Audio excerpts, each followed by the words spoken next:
સ્વાગત છે આપ સૌનું. એડિશનલ ઇલેક્ટ્રિકલ એન્જિનિયર એટલે કે અધિક મદદનીશ ઇજનેર ટોટલ 200 જગ્યાઓ છે. ટોટલ જગ્યા કેટલી છે? 200 જગ્યાઓ છે. ક્લિયર? એનો સિલેબસ તમે જોયો હશે તો એમાં જનરેટિંગ સ્ટેશન છે, અલગ અલગ પાવર પ્લાન્ટ છે. એના MCQ આપણે આજે સોલ્વ કરાવવાના છે. ક્લિયર? એક્સપ્લેનેશન બિલકુલ ગુજરાતી ભાષામાં હશે. ચલો સ્ટાર્ટ કરીએ. ફર્સ્ટ ક્વેશ્ચનને સમજવાનો ટ્રાય કરજો. What is the significance of having hot reserve capacity in power system? તો સૌથી પહેલાં તમને આ હોટ રિઝર્વ કેપેસિટી એનો ખ્યાલ હોવો જરૂરી છે. હોટ રિઝર્વ કોને કહીશું આપણે? તો હોટ રિઝર્વ કોને કહીશું તો તમને ખ્યાલ હોય તો એક ડેફિનેશન શું હશે એની? તો it is defined as a reserve generating capacity which is not in service. જો નોટ ઇન શું હશે? Not in service but in operation. સમજવાનો ટ્રાય કરજો ખાસ. શું કહે છે? નોટ ઇન સર્વિસમાં ને નોટ ઇન સર્વિસ પણ ઓપરેશનમાં હશે, બટ ઇન ઓપરેશન. એને હોટ રિઝર્વ કહીશું આપણે.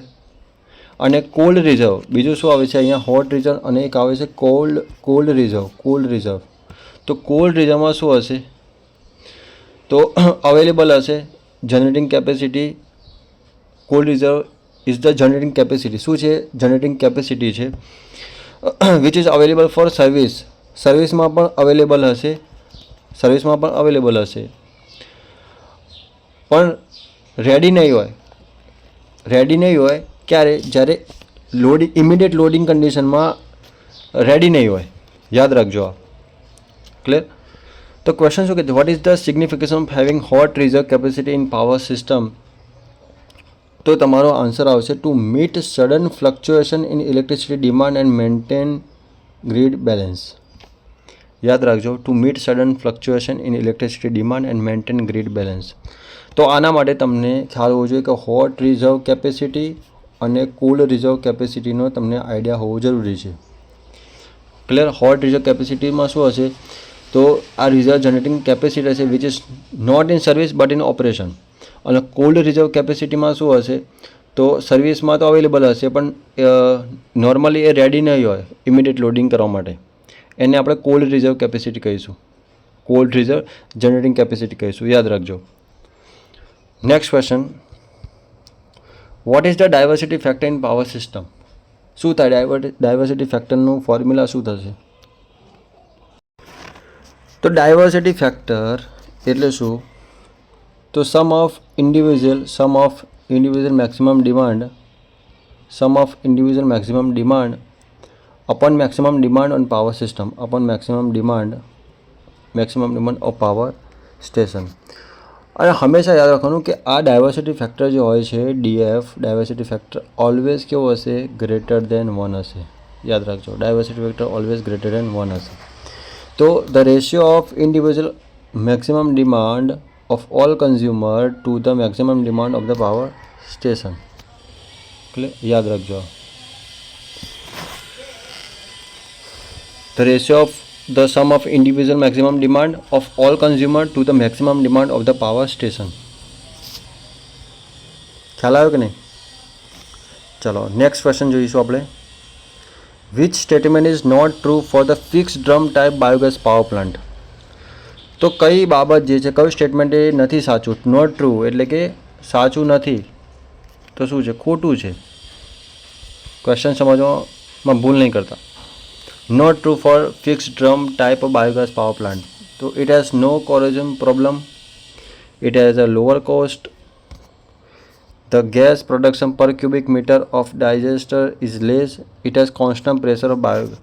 જો આમાં કેવું હશે? કોન્સ્ટન્ટ પ્રેશર ઓફ બાયોગેસ નહીં હોય. કોન્સ્ટન્ટ પ્રેશર નહીં હોય એમાં બાયોગેસમાં. ક્લિયર? તો આ ત્રણે તો જો it has a no corrosion problem એટલે કે કોઈ પ્રકારની કોરોઝન પ્રોબ્લેમ નથી થતી. યાદ રાખજો. અને આમાં અને જે ગેસ પ્રેશર જે હશે ને આમાં એ કોન્સ્ટન્ટ નહીં હોય, એ ફ્લક્ચ્યુએશન થયા કરશે. એમાં ફ્લક્ચ્યુએટ થશે આમાં. અને એ ડિપેન્ડ કોના પર કરશે? તો ડિપેન્ડ કરશે volume of the stored gas. Volume of the stored ગેસના ઉપર ડિપેન્ડ કરશે. ક્લિયર? એટલે કોન્સ્ટન્ટ નહીં, એટલે ખોટું છે. Which statement is not true for the fix drum type biogas power plant? તો યાદ રાખજો, it has constant pressure of biogas. ખ્યાલ આવ્યો કે નહીં? અને આ બધી બાબત જે છે ને એ સાચી છે. It has a no corrosion problem, it has a lower cost. સાચી વાત છે, ખર્ચો ઓછો હોય છે એમાં, કોસ્ટ ઓછો હોય છે. It has a no corrosion problem. Clear? તો આ બધી બાબત સાચી છે. ચલો નેક્સ્ટ ક્વેશ્ચન જોઈશું આપણે. In a thermal power plant the fire tube and water tube boilers are classify based on. તો ક્લાસિફાઈ કરીશું આપણે. જો અહીંયા આપેલું છે ઓપ્શનમાં, જુઓ, tubular heating surface, the combination product formation, state of fuel, steam formation rate. Thermal power પ્લાન્ટમાં ફાયર ટ્યુબ અને વોટર ટ્યુબ બોઇલર હોય છે. એ ક્લાસિફાઈ કરીશું કયા બેઝ પર એને ક્લાસિફાઈ કરીશું? ક્વેશ્ચન એ છે. તો યાદ રાખજો, સ્ટીમ ફોર્મેશન રેટ પર નહીં, સ્ટેટ ઓફ ફ્યુલ નહીં, the combustion of product formation નહીં, ટ્યુબ્યુલર હીટિંગ સરફેસ આવશે. ટ્યુબ્યુલર હીટિંગ સરફેસ આવશે. ચાલો વાત કરીએ આપણે, થોડી વાત કરી લઈએ. તો ફાયર ટ્યુબ બોઇલરમાં શું હશે? તો ફાયર ટ્યુબ બોઇલરમાં જુઓ, ફાયર ટ્યુબ બોઇલર, અહીંયા આપણે ફાયર ટ્યુબ બોઇલરમાં એફિશિયન્સી કેટલી હશે? 75% હશે. પરીક્ષામાં ડાયરેક્ટ ફેક્ચ્યુઅલ ડેટામાં પૂછી લે તો ફાયર ટ્યુબ બોઇલરની એફિશિયન્સી કેટલી હશે? 75%. ક્લિયર? પ્રેશર કેટલું હશે? આપણે આનો ડિફરન્ટ તમને સમજાવ્યો તો ઓલરેડી. 20 બાર જેટલું દબાણ કેટલું હશે? 20 બાર જેટલું હશે. અને ઓલામાં જે છે ને વોટર ટ્યુબમાં વધારે હશે, 250ની આસપાસ હશે. આપણે 100 અંદાજિત લખ્યું હતું, 100 બાર પ્રેશર હોય છે, પણ વોટર ટ્યુબ બોઇલરમાં 250ની આસપાસ પણ અમુક બુકમાં આપેલું છે. તો યાદ રાખજો, 250 બાર પ્રેશર, બરાબર, એ ક્રિટિકલ, સુપર ક્રિટિકલ બોઇલર કન્ડિશનમાં હશે. ક્લિયર? તો આ વસ્તુ તમે યાદ રાખજો. નેક્સ્ટ ક્વેશ્ચન જોઈએ આપણે. How does the load factor impact the cost of unit kilowatt hour of electricity? Load factor પર શી ઇમ્પેક્ટ થશે? Clear? How does the load factor impact the cost of unit of electricity? Cost of electricity પર load ફેક્ટરની કેવી impact હશે? આ question છે. ચલો ધ્યાન આપજો ખાસ. ચલો, લોડ ફેક્ટર કોણે કહીશું? લોડ ફેક્ટરની વ્યાખ્યા તો એવરેજ લોડ અપોન શું આવશે? Maximum demand. ક્લિયર? ઓલવેઝ શું હશે? લેસ દેન 1 હશે. લેસ દેન 1 હશે. આવશું, તમને ખ્યાલ હોવો જોઈએ. તો અહીંયા highest load factor leads lower generation cost.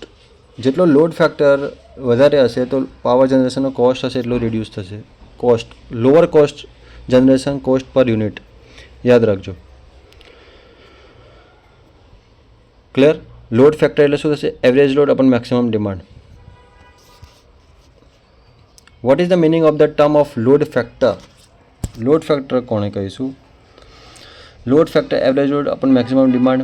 હવે બીજી ડેફિનેશન એટલે કે એક પ્રકારની કહી શકાય કે યુનિટ જનરેટેડ, જે આપણે લખીશું અહીંયા, unit generated in a time t hours upon maximum demand multiplied by time t hours. તો આ પણ એક જાતની ડેફિનેશન કહી શકાય લોડ ફેક્ટર. અને બીજું લોડ ફેક્ટર એટલે શું થશે? Average load upon maximum demand. આ યાદ રાખજો, હંમેશા માટે તમે યાદ રાખજો. ક્લિયર? નેક્સ્ટ ક્વેશ્ચન જોઈશું આપણે. Which of the following components are connected to the gearbox and generator box respectively in horizontal type wind turbine? શું આવશે આમાં? તો જુઓ, ખાસ સમજો. Components are connected to the gearbox and generator box respectively in horizontal type wind turbine. તો wind પ્લાન્ટની વાત કરી છે.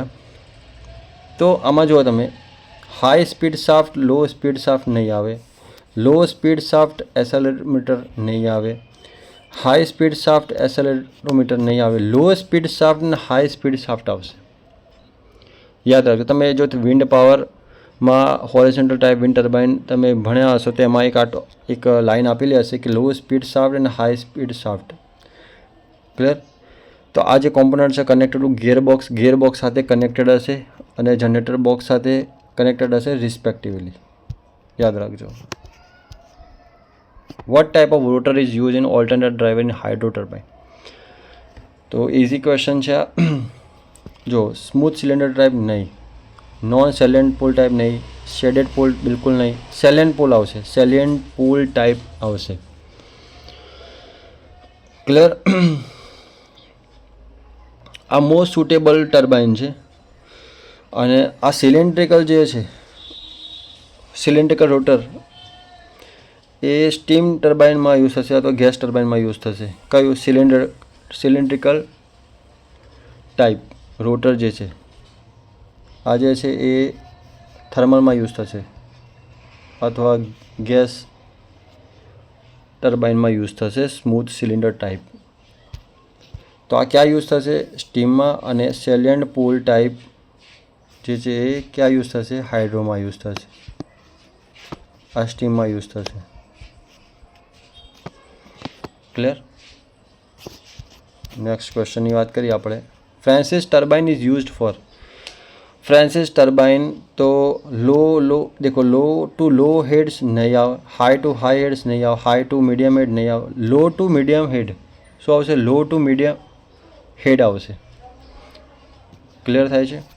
ચલો નેક્સ્ટ વાત કરીએ આપણે. The average demand is the average of loads taking place on the power station in the given period of. શું આવશે આમાં? Average demand is the average off load taking place on the power station in given period. Velocity નહીં, frequency નહીં, current નહીં, time આવશે અહીંયા. શું આવશે? ટાઈમ આવશે. ક્લિયર? નેક્સ્ટ વાત કરીએ. Peak load is a peak load તો બિલો નહીં આવે, પાર્ટ ઓફ ઇક્વલ નહીં આવે, ઓવર એન્ડ અબવ આવશે બેઝ લોડ કરતાં. ચાલો નેક્સ્ટ વાત કરીએ. Demand factor is taken by. શું આવશે? Demand factor is taken by time dependent quantity નહીં, કરંટ ડિપેન્ડન્ટ ક્વોન્ટિટી નહીં, કરંટ ઇન્ડિપેન્ડન્ટ નહીં, ટાઈમ ઇનડિપેન્ડન્ટ ક્વોન્ટિટી આવશે. ટાઈમ ઇનડિપેન્ડન્ટ ક્વોન્ટિટી આવશે. ટાઈમ ઇનડિપેન્ડન્ટ ક્વોન્ટિટી આવશે. એટલે ડિમાન્ડ ફેક્ટર એટલે શું કહીશું આપણે? Demand factor, demand DF. Demand factor એટલે કે શું થશે? Maximum demand upon connected load. અને ડિમાન્ડ ફેક્ટર કેવો હશે? લેસ ધેન 1 હશે. ડિમાન્ડ ફેક્ટર કેવો હશે? લેસ ધેન 1 હશે. યાદ રાખજો. ડિમાન્ડ ફેક્ટર હંમેશા યાદ રાખો લેસ ધેન 1 હશે. ડિમાન્ડ ફેક્ટર એટલે શું થશે? Maximum demand upon connected load અને time independent quantity taken as a time independent quantity. Next ક્વેશ્ચનની વાત કરીએ. The area under daily integrated load duration curve is equal two.